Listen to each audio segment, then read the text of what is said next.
Alrighty.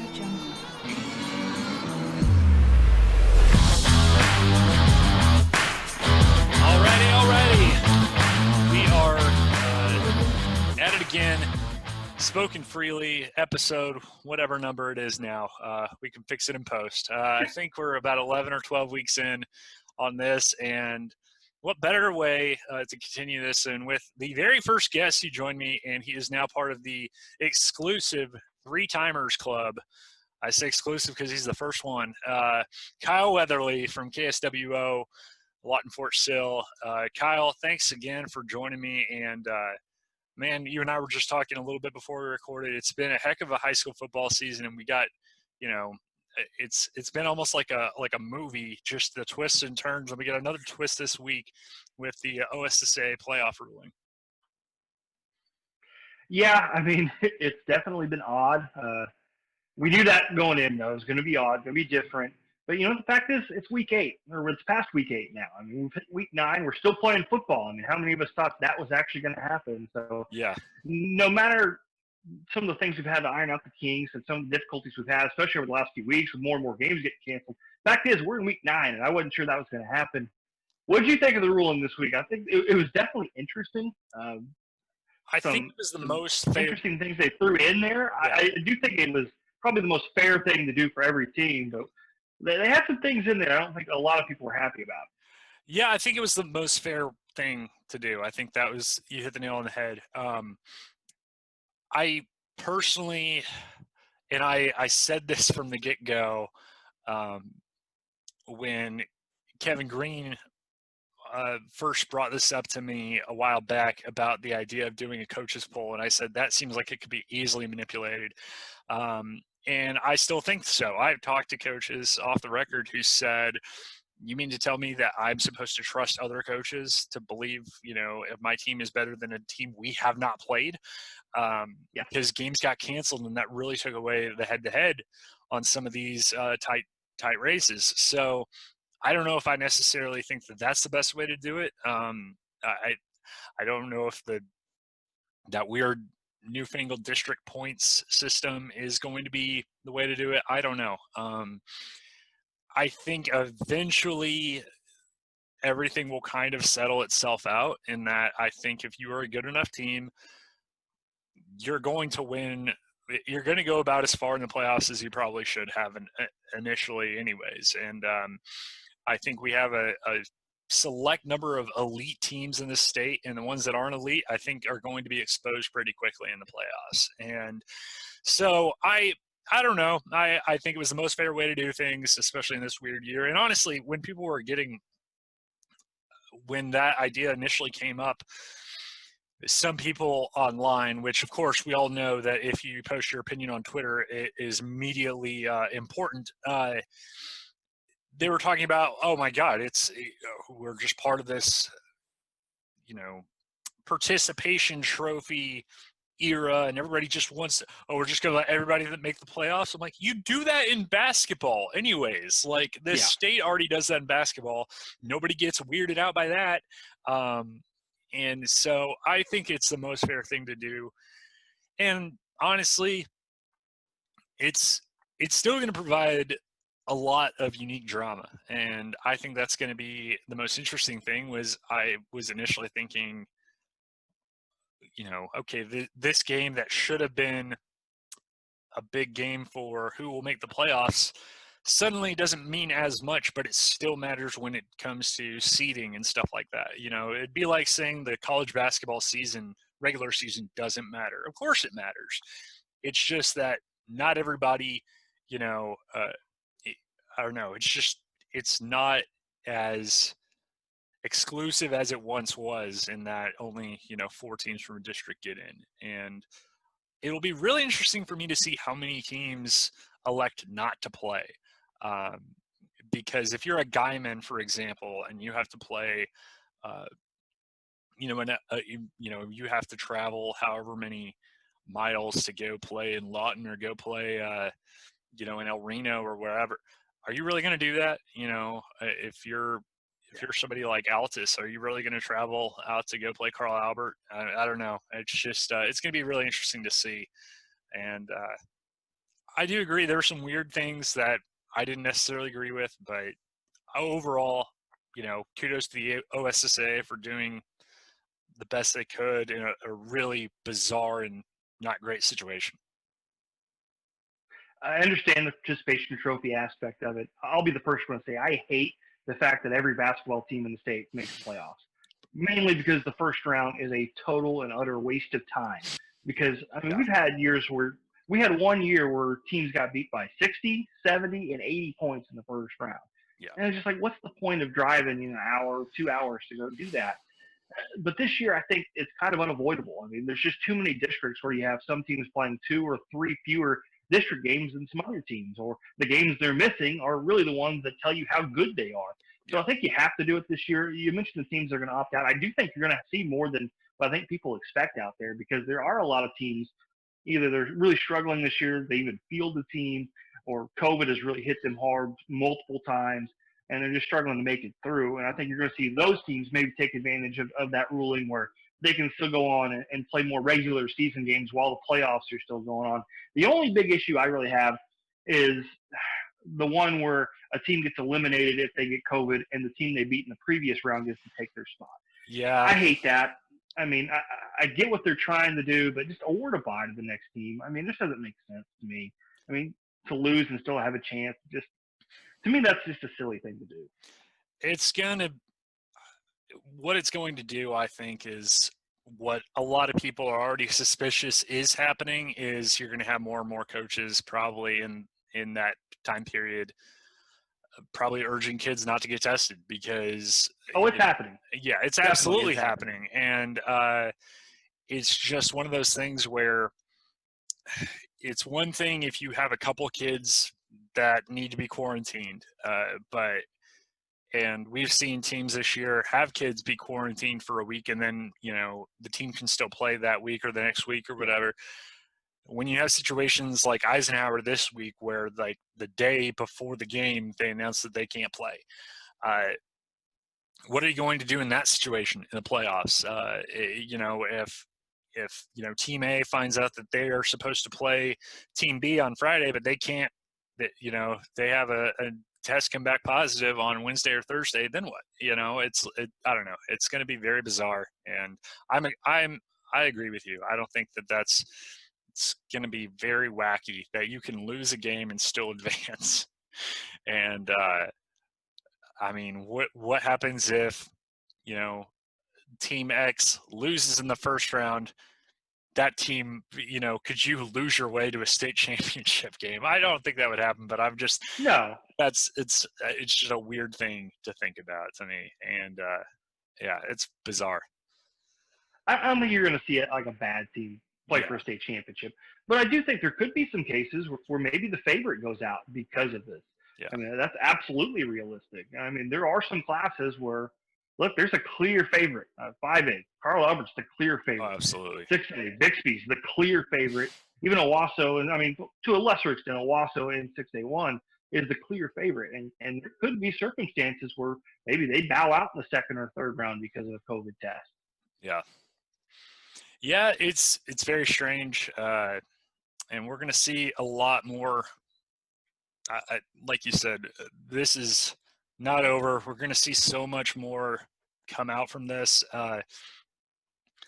And, you and I were talking before we recorded how this week, especially down here in Southwest Oklahoma, really decimated us from a media standpoint in that, we had about half of our local games get canceled almost. And, that is something where even you, as somebody who, I know you to be very professional, very on top of things, but it can be very tough for you, I'm sure, in terms of knowing, keeping tabs on which games are actually going to happen. Yeah, absolutely. And we were talking about beforehand. I mean, there was a game or two where I was sending guys to cover a game hoping it was still going on, because there had been some mixed messages out there. Will they or won't they play a game? And so I had some people out there where I was hoping, okay, I hope I don't get a phone call or text message saying there's nobody here. But luckily that didn't happen. Luckily we were able to battle through it.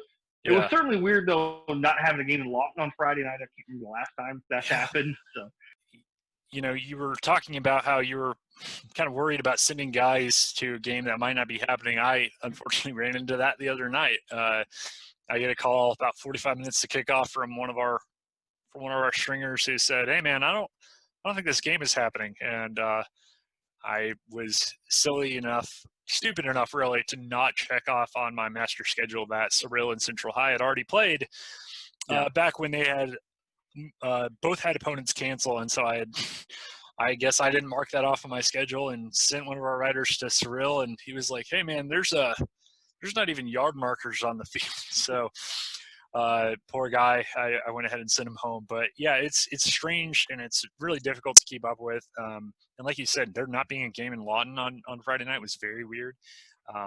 And there not being a game, Elgin and Cash not playing either. Strange. And again, this week, them not playing, Elgin and Cash were supposed to play this week. And I think we all know, with all due respect to Chalmer Wyatt and his boys, I think we know how that game was going to be played out. But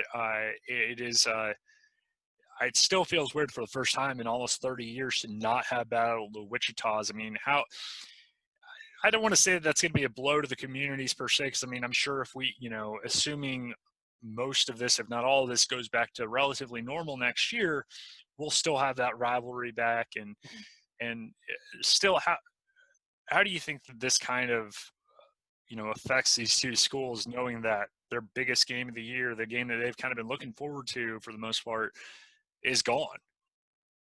Well, it certainly affects them monetarily because, I mean, no matter the records, this is a game that always draws a big crowd, a big gate. And so they're obviously going to be disappointed from that standpoint. I think, we kind of knew Cash was probably going to win, but I mean, it's a game that Elgin's always going to get up for. I mean, could have had some interesting moments in that game for sure. And it's just disappointing that a game with so much tradition, so much history, so much passion, not only from the players and coaches, but the fan bases as well, we're going to miss out on that. And that's what makes makes high school football great, or some of these small town rivalries. And that's one of the best ones in our area. And the fact that we're not getting to see that this year, frankly, just sucks. Yeah, it really does. And, I got to cover that game last year, and one of the perks of being sports editor, I guess, is that I could pick which games that I was sending everyone to. And I kind of plucked that one for myself last year. I was just like, I need to experience this. I remember Seth Olson telling me all the time, about covering those games and the passion of those fan bases. And it did not disappoint. I mean, the game was a bit of a blowout, but that was something it was really neat to see. And the pageantry, the atmosphere, that was something that we're really going to miss out on. And the game that we're still getting, though, as of this recording, is, again, knock on wood. Yeah. One that I, again, have the pleasure of getting to pluck for myself. And I think I picked this about 4 weeks ago. It kind of starred and circled on my schedule. Marlow and Frederick playing this weekend at the Bomber Bowl, both unbeaten, both in the top, I believe, 7 or 8, or top 6 now. I believe. I'm trying to remember where Frederick is now Frederick was 7 last week. Okay, we'll see if they move up. 2A is kind of a tough one to crack in that top 6. It really is.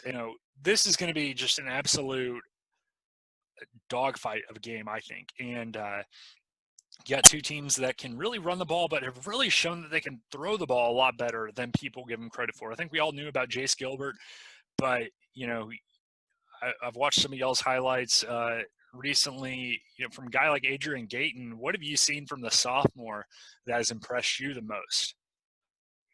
He's just got a lot of arm talent. I mean, especially for a young kid. I mean, you can tell he learned a lot from his brother Gustavo, who's obviously been their quarterback for the last 3 years. And there hasn't been a ton of drop off. I mean, he's not quite as big and long and lanky as Gustavo, but he still brings a lot of the same things to the table. He's a good athlete. He can make some plays with his feet. And like you said, I mean, they're making plays through the air at Frederick as well. This game kind of has it all. I mean, when you look at the two teams, I mean, it's two teams that are balanced offensively. They got some really good running backs. They both have dynamic players in the passing game. The thing that I can't wait to see, though, is these two defenses on the same field. Because these are two of the most ball-hawking defenses you're going to find. Both teams make a living off of hitting hard and forcing turnovers. Both of them have done it extremely well this year.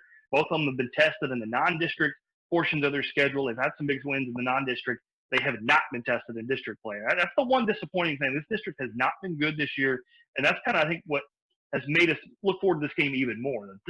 These two teams are by far and away head and shoulders above everybody else in this district. You knew this was going to be the one game that each team was going to get tested in district. We've known that for 4 or 5 weeks now, and that's why, like you guys, I mean, you circled this game a while ago. We did the same thing at the station, and we're playing rock, paper, scissors, trying to figure out who's going to cover that game.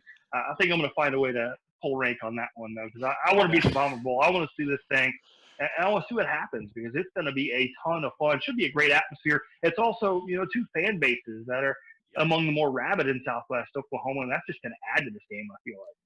Yeah, I was so impressed whenever I went to the Comanche-Marlow game that, that felt like a Marlow home game for the first quarter. And I know that Will Hutchison, who was there at that game, got plenty of good shots of the Marlow band going crazy. And, the band, the student section, the fans, the parents, that they were all hyped up for their Outlaws. And, the Bomber Bowl is, it's by far probably my favorite stadium that I get to go to. And, I got to go week 0 rather. And I think that maybe my only reservation about this whole game is, and I think I've gotten over it maybe a little bit, but if the 2 games that I've covered involving these 2 teams are any indicator, is that if you feel nervous at all about COVID, this is not the game for you, because I can guarantee you there are going to be plenty of people. And, I don't mean to make light of that, but I know that I think if you're going out there for that game, you're going at your own risk, you're going at your own, your own discretion. But as long as you are safe and, take the precautions, wear a mask, I don't see why you shouldn't be at the Bomber Bowl. That's going to be a heck of a game, heck of an atmosphere. You bring up those defenses, and what's funny about that Marlow Comanche game, and also I guess the Frederick game against Wichita Falls City View, which are the 2 games that I've covered involving those teams, is I came away, I don't want to say not impressed, but like the offenses, I feel like I expected more, but part of it was they had short fields to deal with half the time. Marlow didn't put up spectacular numbers against Comanche because they were from their own, they started at the opposing 31-yard line half the time. And that game was basically over after the first quarter, and they didn't have to break, 150 yards of offense. That's how quickly they worked. And, I think the depth is really going to be a key thing. Obviously, you look at Frederick, you kind of got that 2-headed monster of Matthews and Edwards, who can kind of play multitude of positions. That's kind of a weird offense where you're running, but you can also, play receiver. Those guys, Chase Knight can be such a one-man wrecking crew for that running attack for Marlow. Yet the Mariquin brothers, Julian especially, can really run the ball well as well. I think the X factor that I'm going to be very intrigued to see if they use him at all. I'm not sure if they will, but if you're Marlow, if you get towards the goal line, Avery Payne, when he's gotten in, can be very impressive. A kid that's like 6'3", at the 2A level, you just don't see too many kids like that. And, they have some big receivers, some fast receivers. I think using a guy like Nate Hershock is going to be really important too, to kind of cut up that a little bit undersized Frederick defense. And so it's going to be very intriguing. I can't wait, man. I could literally talk about this game until Friday night, because it's going to be, I'm probably, if you're not, I just want to send out a warning to anybody in my contact list on my phone. If you're not a fan of Oklahoma high school football, I apologize if I talk about this game this week, because this is my holiday. This is my Halloween. This is going to be my Christmas in October. This is, I don't know how you feel. This is absolutely, in my mind, the game of the year, not just in this area, but one of the games of the year in 2A. Absolutely. No doubt. You mentioned the games you covered earlier in the year with these two teams. I think those are maybe some deceiving games Yeah. to see what these two teams are really capable of. Because, I mean, you mentioned that Marlow-Comanche game. They were up 28-0 before you could even catch your breath. And I Yeah. think it's easy for a team to kind of let up off the gas a little bit when you get into that situation. I think you kind of saw that a little bit in that game. And you go back to that Frederick City View game. I mean, they're without Zach Matthews, and That's that true. kid's one of the most dynamic playmakers in the entire Class 2A, especially around this area. That kid makes such a difference. If there are two things that I just cannot wait for in this game that I want to see more than anything, I want to see those Marlow receivers go up against that Frederick secondary, and I want to see a head-to-head collision between Zach Matthews and the big linebacker for Marlow. I'm drawing a blank on his name right now, but he's one of the better players in the state, an absolute monster out there, and I think that's going to be a lot of fun. Yeah, I'm drawing a blank too on his name. He's been around there forever. I know him. And Gummit. I'm just completely. It's a Sunday, and my brain's just not Right. working too well today.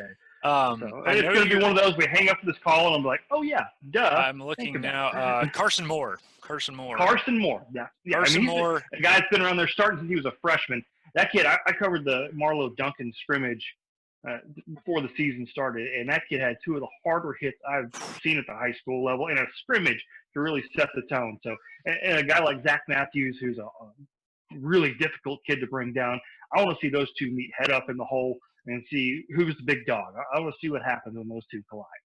It's funny because you think of Frederick as being this kind of ground and pound, no nonsense, almost kind of like a Larry Zonka, Mike Allstott type of. And with Kyle Edwards, I think you kind of get some of that. And what's funny about Kyle Edwards is you look at him, you look at his running style, you look at his tackling style, and you think of him as, oh, he must be, 6 foot. The guy's like 5'8", 5'9". Like he's Yeah. not a big guy, but he plays huge. And then Zachary Matthews, I had to go back and watch some of the highlights from last year's game that I covered in Hobart. That guy is so shifty. Amazing. He won that game. He essentially won that game for them. I don't think they completed a pass until the fourth quarter. And, he won them that game with his running. And you really do have one of the better kind of thunder and lightning combinations you can think of. And as for Carson Moore, whether it be the Kingfisher playoff game that I covered him last year or the game against Comanche, that guy is in on every tackle, man. I am a sucker for any linebacker.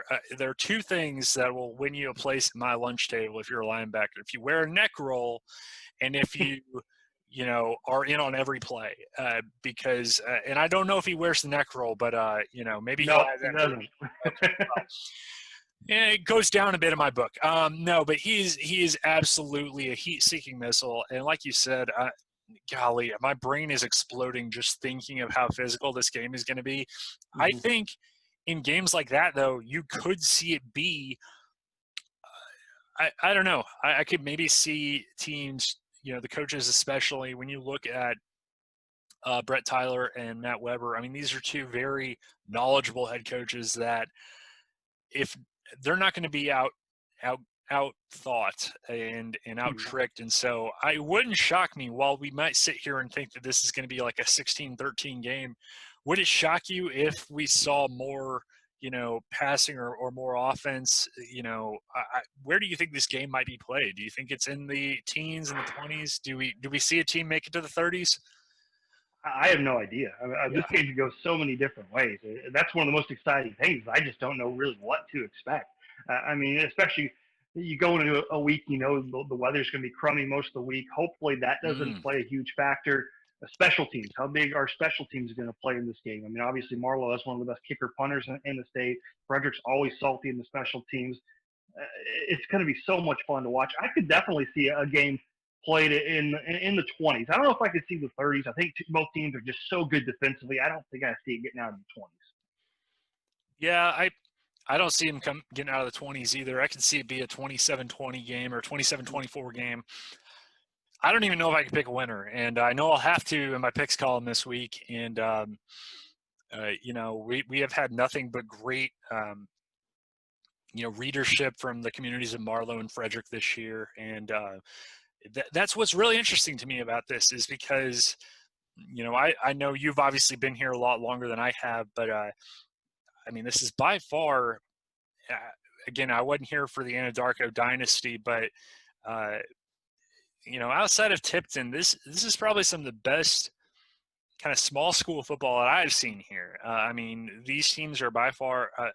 It's one thing to be good or good for your area. We've seen plenty of teams be very good when playing other local teams, and they go, outside of the confines of Southwest Oklahoma, and reality sets in when they have to play somebody bigger and badder in the playoffs. But these two teams really feel elite and really feel like they can make noise in the playoffs, and it's going to be wonderful. Do you have any inclination of where you might lean?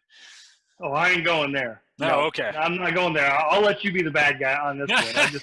I can't wait to see it, man. I'm so excited. It's two of my favorite programs to cover, just because there's so much energy in both programs. Yep. From the coaching staffs to the fans, the players themselves.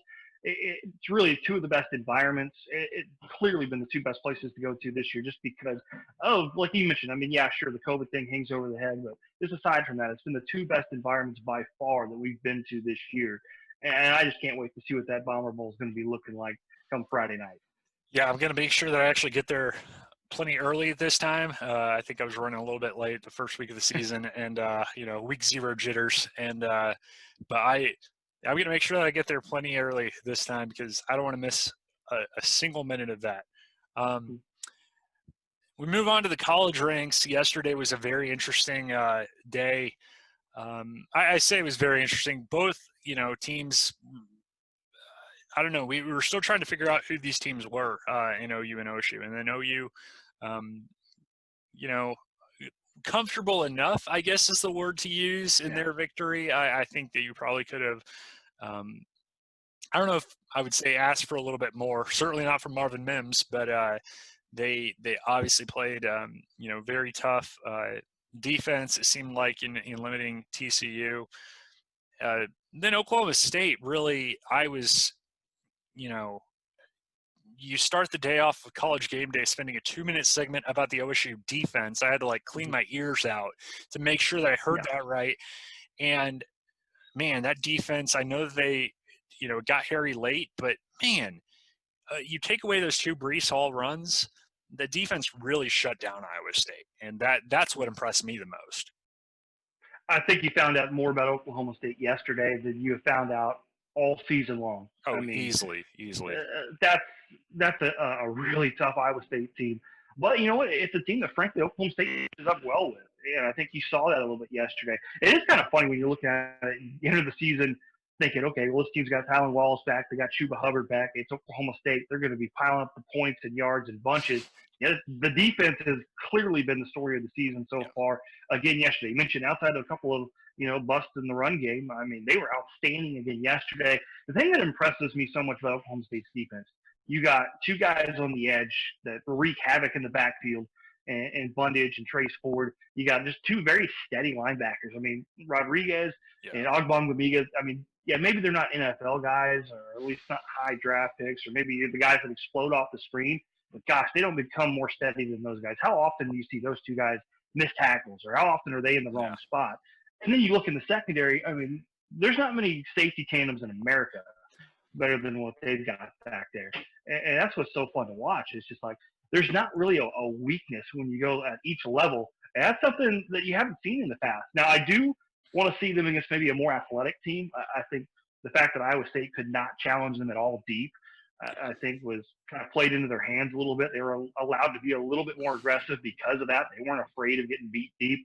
Texas, for all Texas's issues, I do think you're going to see Texas maybe test them a little bit more next week. It's just kind of silly to say because of Texas' issues, but they've got more skill, more athleticism that maybe this is going to be the biggest challenge yet. Offensively, I mean, I just don't think Oklahoma State's quite where they've been in the past. I mean, Chuba, he had a fantastic run last night, but for me, he still just doesn't look like the same guy. That burst just isn't quite there. I don't know what it is. It's just not quite there. Tylan's still rounding into form. He still makes incredible competitive catches. I still want to see a little bit more burst from him. And Spencer Sanders, the fact that, I mean, he came back, his first start back, I mean, since really what, the first drive of the first Yeah. game against Tulsa, against a really tough defense to play quarterback against. I thought he did some really nice things yesterday. I mean, yeah, he had 2 interceptions, but I mean, one of them's on a tip ball, and one of them was just a fantastic play where maybe he just saw it a little bit late. But I mean, he did so many good things, moving the chains with his legs. And I thought that was kind of the big story yesterday offensively, is he just took so much pressure off of their offense with his legs, just making plays here and there. That kept the chains moving, especially in that third quarter when they were able to answer that touchdown. And then again, early in the fourth quarter, they were able to move the ball a little bit more. Yeah, I got to see some of the game, and man, it is weird that we are considering, the offense not being where it should be or where it might have been. And again, that just shows the standard that Mike Gundy has set. Yeah. And the fact that your quarterback can go 20 of 29, and yeah, he threw 2 picks, but you're also dealing with a potential NFL safety in Greg Eisworth and a really stout defense.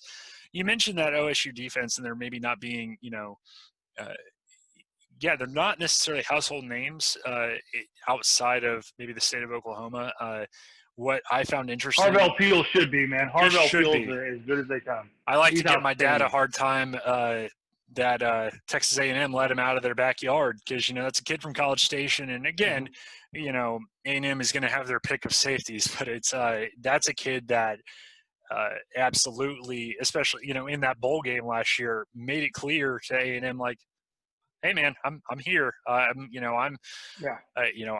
good enough. And it is so interesting to me how Trey Sterling, a kid out of a kind of medium to small school in Sunnyvale, has really, that's a kid that played a bunch of different positions in high school and has really turned into a heck of a defensive back. And you look at, those corners. I mean, a couple of years ago, when you looked at AJ Green and Rodarius Williams, and I was just so, I don't want to say unimpressed, but I mean, they were so young at the time when they first got in there around 2017 and they first started having to play. I was very kind of disenfranchised with that. I was just kind of like, man, these guys are, too much gamblers or too much of they're too physical sometimes. They're liable to get flagged for pass interference. And a lot of that was true. AJ was very, was very bump and run at times, but very handsy. We'll leave it at that. Yeah, very handsy. But, Rodarius Williams, the transformation of his game over the past few years has been something to see. I really did not expect him to be much more than just a solid corner, and he has turned into something a lot more. I mean, he is a true ace of that secondary. And of course, the media is starting to notice him because they're remembering that, hey, he's related to Greedy Williams, and they won't let you forget that now. But he is becoming a great player on his own. And then I tell you what, man, Trace Ford, that is a guy who you could tell a little bit last year. It's almost kind of like Emmanuel Ogba back in around like 2013, makes a couple plays in big games as a redshirt freshman. And I know Trace was a true freshman last year, makes a couple plays as a freshman that make you think, oh my gosh, like that kid could be something. And then by his sophomore year, he's basically a household name. That's a guy that, man, enjoy him, OSU fans, because he might not be here after his junior year. It will depend on his production, obviously, but that guy has an NFL body and has NFL speed. I feel like he still has room for improvement, but I mean, my gosh, that's a guy who. What guys like that do also, I would hope, is they inspire other recruits to look at that and say, man, okay, they do play good defense. They do rush the passer in the Big 12. They do play good defense at OSU. And you see guys like Colin Oliver, Aiden Kelly migrating toward that. I mean, I've talked to people very close to the OSU program that they are so bullish on this recruiting class, especially defensively, that they're convinced that, even if they're ranked 40th or 45th or whatever, by some of these recruiting services, this is a class that they're extremely high on. And, if there's two things Gundy has been great about, it's been great offense and also taking these 2 to 3 stars and turning them to, far better than the sum of their parts. It's going to be, or the sum is greater than the parts, or whatever the saying is. My brain is mush right now, but it's been a ton of fun to watch, and it's very weird though that SEC has been playing in all these shootouts. Big 12 has been, more defensive. It's I don't know, man. 2020 #2020. I think it's all kind of cyclical. I Yeah. mean, Big 12 offenses have been so far ahead of the game, and now you're seeing Big 12 defenses finally come around to where they're maybe more ahead of the game just schematically than they've been in the past. You mentioned Trace Ford. I think, and he's obviously a fantastic player, future NFL player, but the fact that they have him and Bundage as a pair, I mean, those two guys are just so explosive off the line of scrimmage. If you have one of those guys, maybe you can kind of game plan the chip or kind of move your blocking one way or the other. When you have two of those guys, you're already making those quarterbacks on the opposing teams. They're feeling it immediately because those two guys get out and go extremely fast. So they're already having to step up in the pocket before anything even really happens.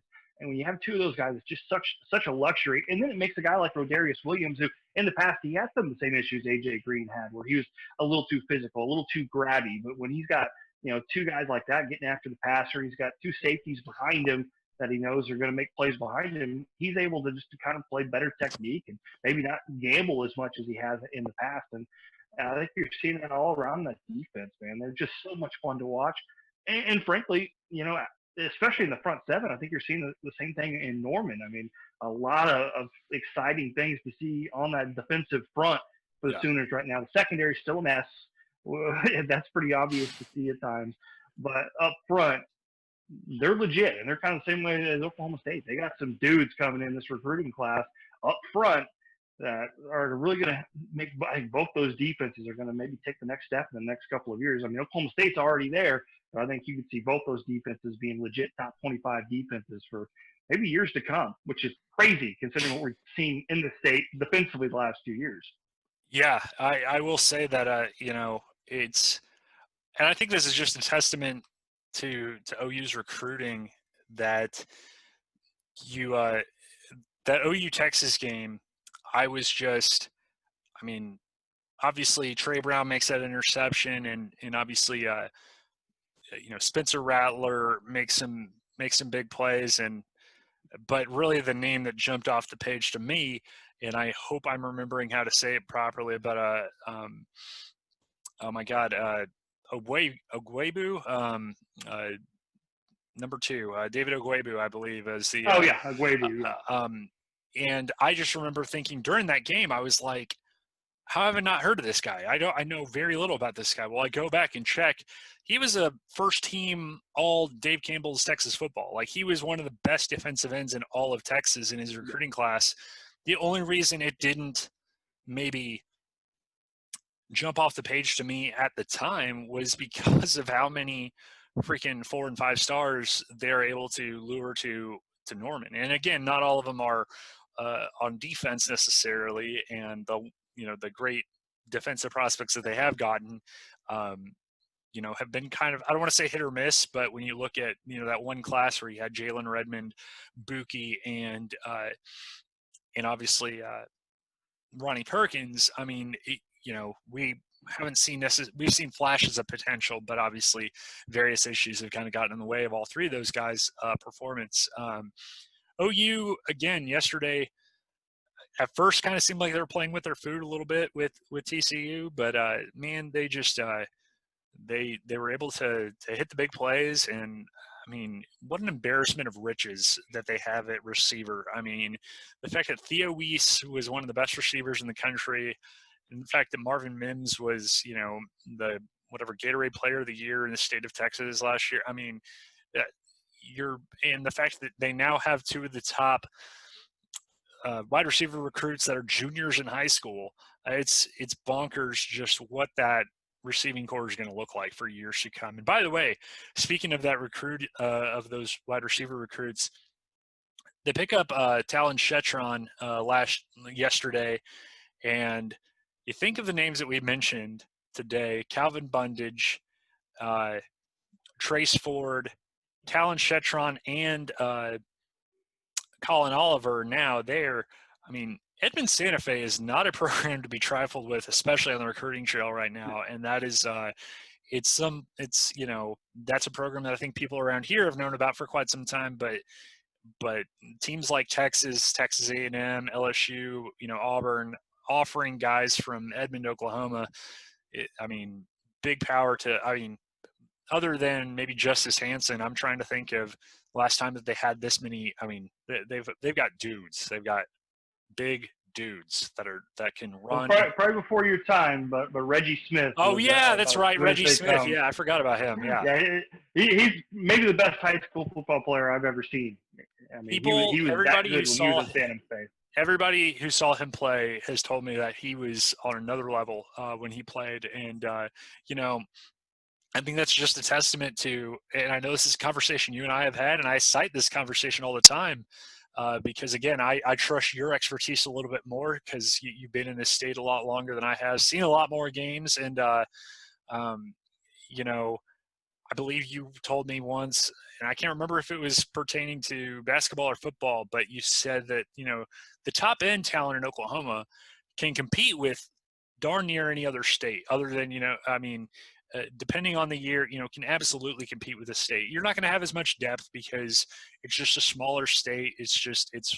You don't have as many big cities, but the top end talent that has come out of this state. Last night I was watching we had the Michigan Minnesota game on in the background at our office, and I hear them talking something about Tulsa, Oklahoma, and my ears perk up, and they're talking about Dax Hill, and they're saying, and this was a guy who everybody wanted, and I think just because I don't watch a ton of Michigan football, I just assumed that he kind of faded into the background out there. No, he's starting. He's hitting dudes. He's doing all the things that he did at Booker T. And look at guys like him, Josh Proctor, and Yeah, earlier in the day, Josh Proctor making big plays for Ohio State.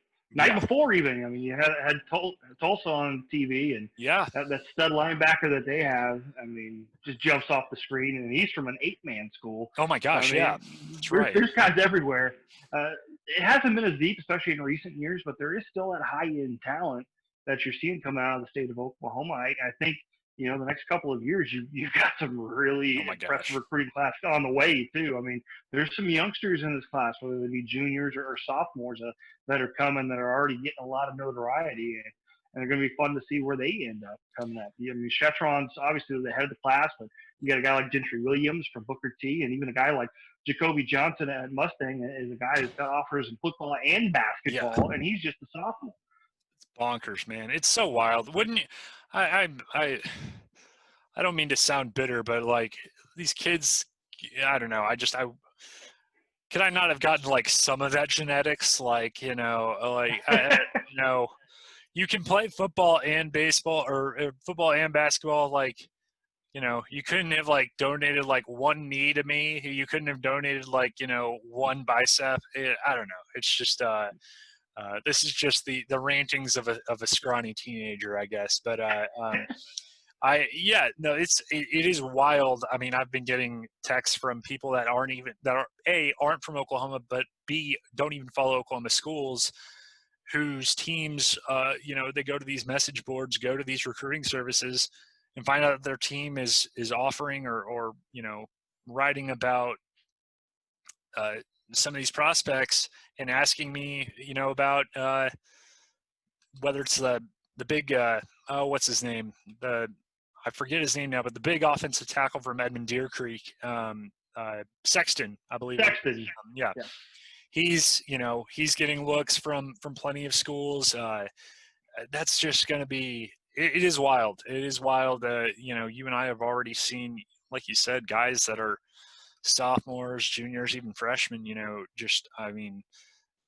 These are going to be names that you hear for a long time, and I don't know. It's really exciting, and I try to kind of separate that on Friday night because a kid isn't necessarily going to go play at OU or Oregon or Texas A&M doesn't make them not a good football player. You and I have seen plenty of good football players that unfortunately, things don't work out or they just don't get the right exposure or teams just don't have offers to that position to give out. And I don't know. It's going to be very interesting to see what happens. And you've seen even smaller programs like North Texas really succeed with guys like,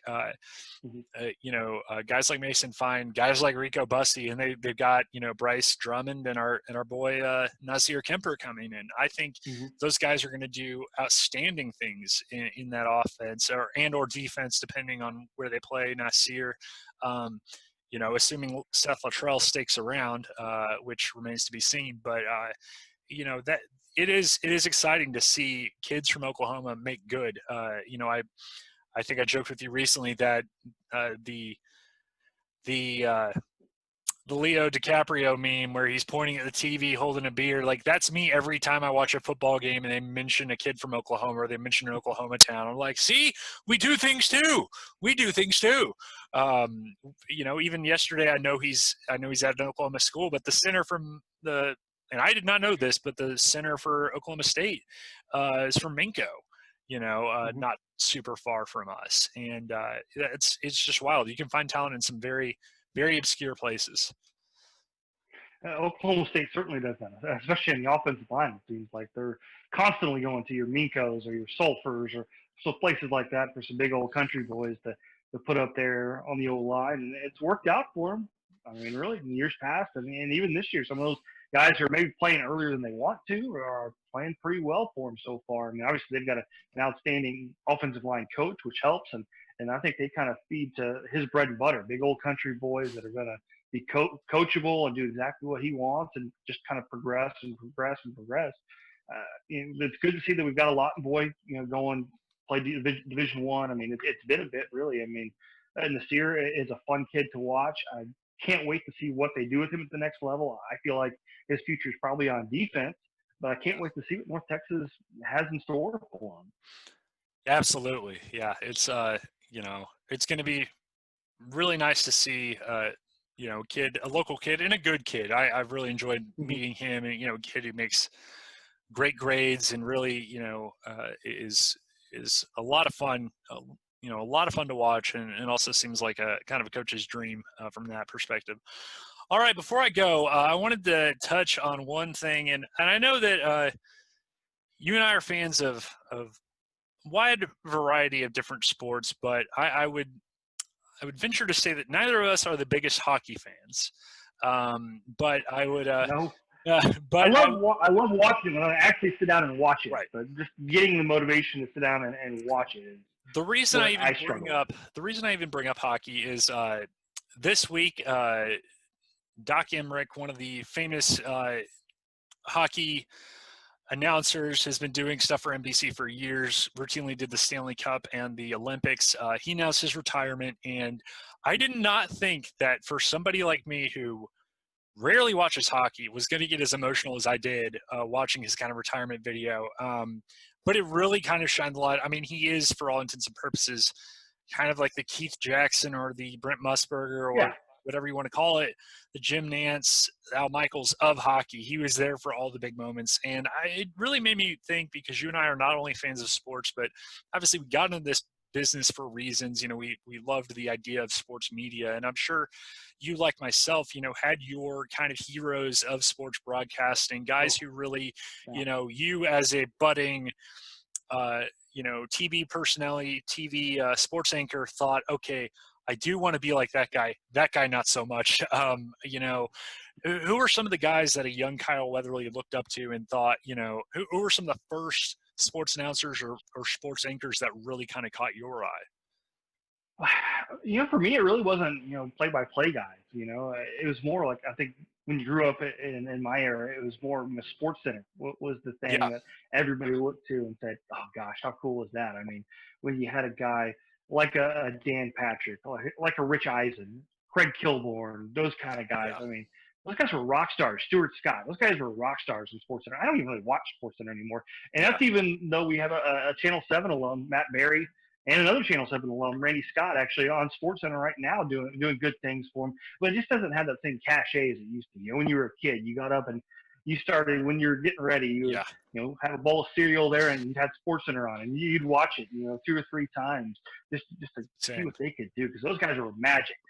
They felt larger than life, and obviously a lot of them have gone on to bigger careers, whether it be in radio or NFL Network and that kind of thing. But those guys were rock stars. As far as play-by-play guys, I wouldn't say that there was maybe necessarily a guy that I wanted to be like. There was just guys that I respected, and I just kind of like got goosebumps every time their voice came. Keith Jackson, obviously a huge one. Every game Keith Jackson called, it just felt bigger. Yeah. And that's the best way to say it with Keith Jackson. Even a guy like Ron Franklin, those ESPN Saturday night games, that voice of his, you knew it was a different kind of environment, a different kind of atmosphere on ESPN Saturday Night Football when Ron Franklin came on. And you have guys like that in different sports. I mean, Marv Albert in basketball. I mean, calling the NBA Finals when he got into some issues off the court, and he wasn't able to continue doing that for a while. I mean, I felt like the NBA suffered because of that. You got a guy now, and Al Michaels is the same way. I mean, he's been doing Sunday and Monday Night Football forever. I mean, Monday Night Football back in the day with Al Michaels. I mean, goodness, it didn't get any better than that. I mean, again, it just made it give that big game feel every time he was calling a game. And so shockingly, really, I mean, he's still pretty much at the top of his game so many years later doing it on Sunday Night Football.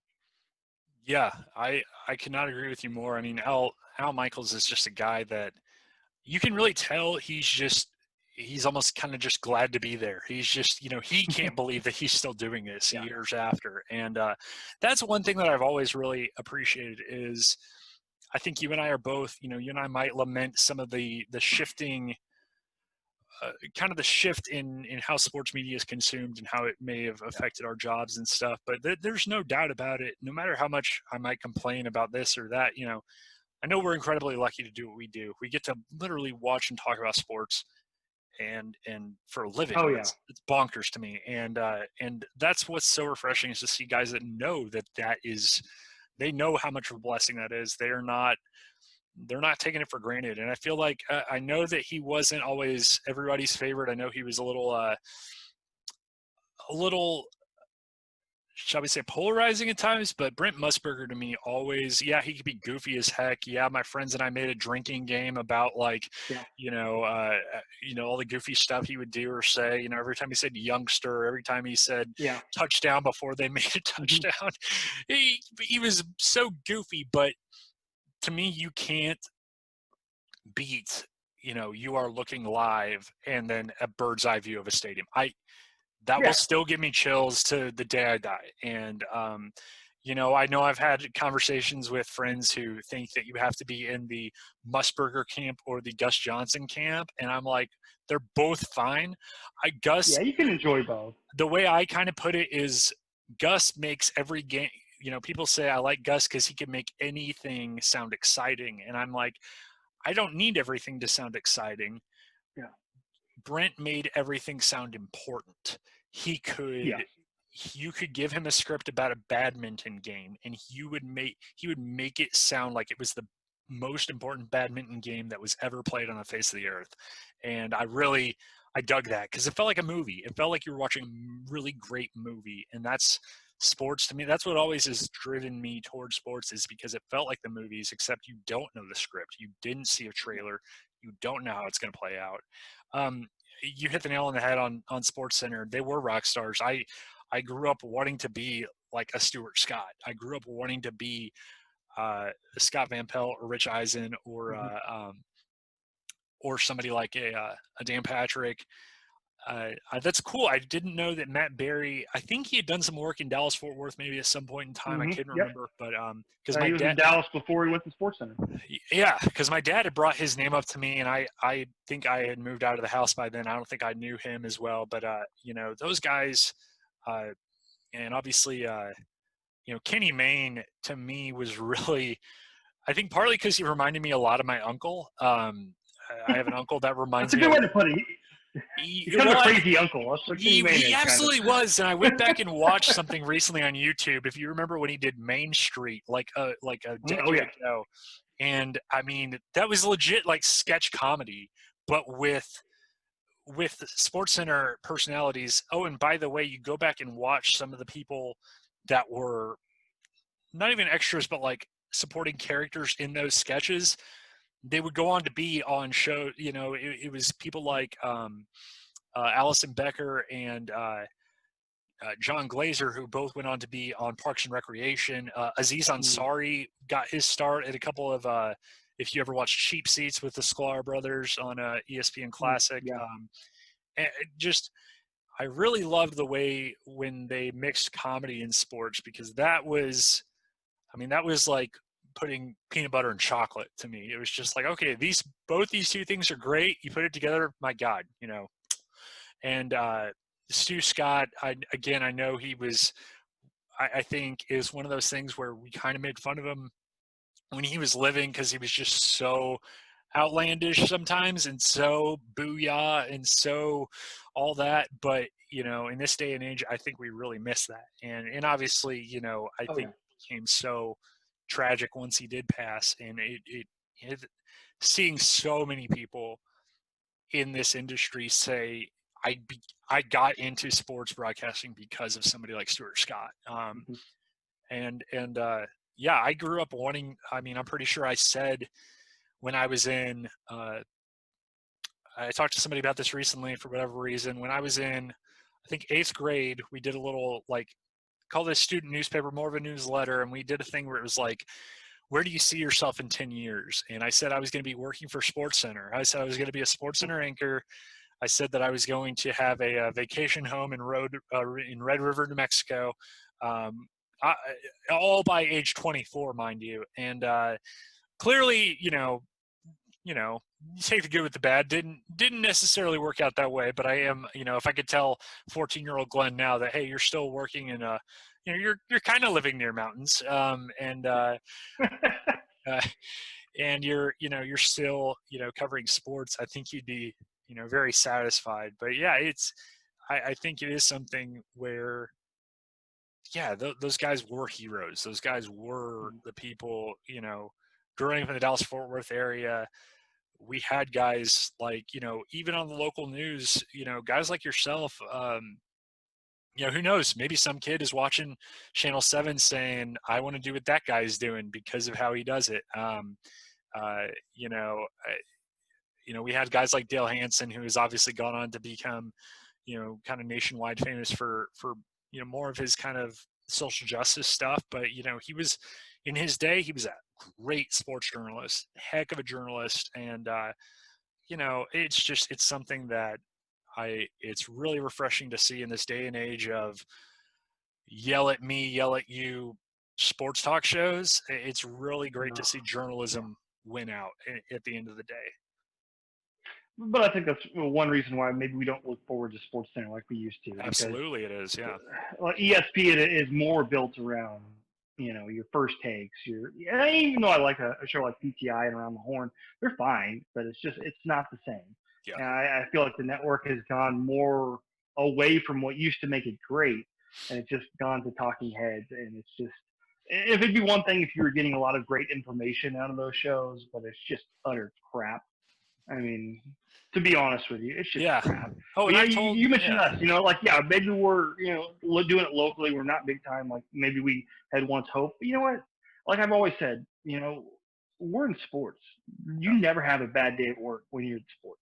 I mean, sure, there's frustrating things like any job, but at the end of the day, man, we're getting to cover sports. We're not out, doing construction or digging ditches or doing stuff like that. We're getting to do what we love, what we're passionate about. Sure, we could be making more money. We could be, having more fame somewhere, but bottom line is, man, we get to go cover sports every day. We get to see passionate fans. We get to see kids doing what they love and see them grow up. And that's my favorite part is getting to see kids at the high school level realize their dreams, even if it's on a small level, but just watching a kid win a state championship and just that utter joy after a game like that, especially when he expresses it with his family and just what that means to him. You don't get that anywhere else out there. And that's what I'm so thankful for, having this job. And I hope to do it as long as I can. I'm just having fun doing it while I can, Yeah, no, you're right. I think I've had conversations with family members about that before, is because that's always been like the big joke or and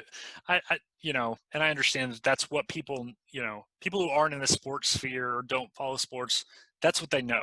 They know the name ESPN, uh, and so I mean, it'd be like if you had um, a rock band and somebody's like, oh, you're going to be on MTV, and you'd have to explain to them, no, not really anymore, or no, we don't really do that anymore.